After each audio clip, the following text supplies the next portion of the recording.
वेद कतेब झूठे नहीं भाई, और झूठे हैं जो समझे नाही। तो वेदों में लिखा है कि वो परमात्मा स्वयं गति करके आता है। अब जैसे यो आर्य समाज का जो ग्रुप है, इसमें शिक्षित वर्ग बहुत है, और लेकिन वो अक्षर ज्ञान है, उनको अध्यात्म ज्ञान नहीं।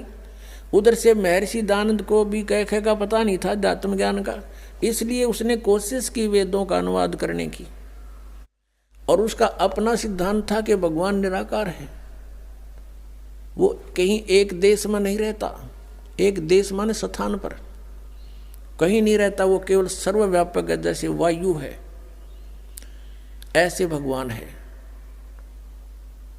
भले आदमियों, निराकार परमात्मा इतने बड़ी बड़ी स्ट्रक्चर कैसे बनाओगा वो?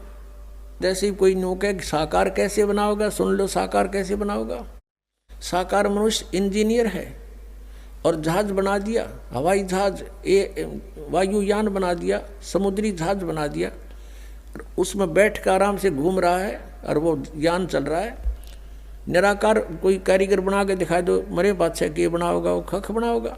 तो ऐसे परमात्मा मनुष्य सदृश है, उनकी वो अमित ओजा है, उसकी शक्ति का कोई वार पार नहीं है, उनके वचन से सबको जो हो जाता। जैसे आप हम देखा करते हैं जादूगर होते हैं, अपने मुख में एक छोटी सी गोली कंचा, इतना वो कंचा होता है, उस गोली को मुख में डालते हैं और थोड़ी देर में ओ करके इतना बड़ा मुस्कुल तो काट मुँह में, तो पत्थर बना देते हैं और नो पटक दे, पट्टा उठा के देख लो कति पत्थर है।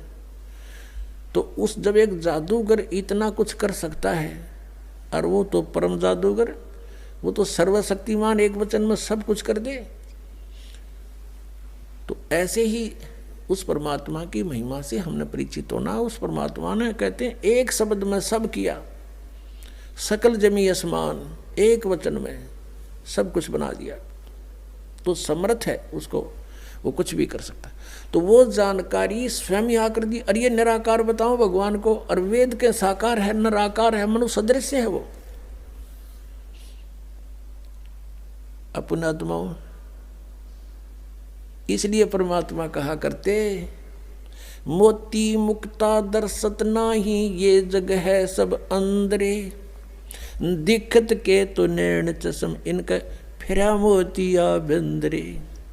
ये दिख है विद्वान पुरुष और महर्षि को हमें, इनका मोतिया बंद है। जिसका मोतिया बंद हो आंखों में, आंखें तो दिखाई देती हैं जैसे बड़ा समझता